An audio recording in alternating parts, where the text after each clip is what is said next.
Hello, Alappuzha ചിങ്കാന എന്ന ചിത്രത്തിൻ്റെ ഏറ്റവും പുതിയ അപ്ഡേഷനാണ് ഇന്നൊരു വീഡിയോ ഭാഗത്തെ. വീഡിയോയിലേക്ക് മുൻപ് വീഡിയോ ലൈക്ക് ചെയ്യുക, ചാനൽ സബ്സ്ക്രൈബ് ചെയ്യാൻ വേണ്ടി ശ്രമിക്കുക. നസ്ലിൻ, ലുക്മാൻ, ഗണപതി എന്നൊക്കെ പ്രധാന കഥാപാത്രങ്ങളായ ചിത്രമായിരുന്നു ആലപ്പുഴ ചിങ്കാന. ചിത്രത്തിന് മികച്ച അഭിപ്രായം തന്നെയാണ് ഇപ്പോഴും പുറത്തുകൊണ്ടിരിക്കുന്നത്.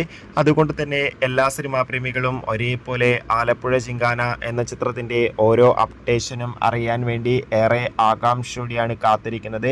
ഫൈനലി കാത്തിരിപ്പിനോടിൽ ഇപ്പോൾ ആലപ്പുഴ ചിങ്കാന എന്ന ചിത്രത്തിൻ്റെ ഏറ്റവും പുതിയ OTT അപ്ഡേഷൻ ആരാധകർക്ക് മുന്നിൽ പുറത്തുവന്നിരിക്കുകയാണ്. ആ അപ്ഡേഷൻ മറ്റൊന്നുമല്ല, ചിത്രത്തിൻ്റെ OTT അവകാശങ്ങളൊക്കെ നെറ്റ്ഫ്ലിക്സ് എന്ന OTT പ്ലാറ്റ്ഫോം സ്വന്തമാക്കുമെന്നും ചിത്രം അടുത്ത മാസം തന്നെ OTT റിലീസ് ചെയ്യുമെന്നാണ് റിപ്പോർട്ടുകൾ സൂചിപ്പിക്കുന്നത്. എന്തായാലും ആലപ്പുഴ ചിങ്കാന എന്ന ചിത്രത്തിൻ്റെ കൂടുതൽ അപ്ഡേഷൻ അറിയാൻ വേണ്ടി കാത്തിരിക്കാം. ചിത്രം കണ്ടവരുടെ അഭിപ്രായം തീർച്ചയായും കമൻറ്റ് ബോക്സിൽ രേഖപ്പെടുത്താൻ വേണ്ടി ശ്രമിക്കൂ. അടുത്തൊരു വീഡിയോയിൽ കാണുമ്പോൾ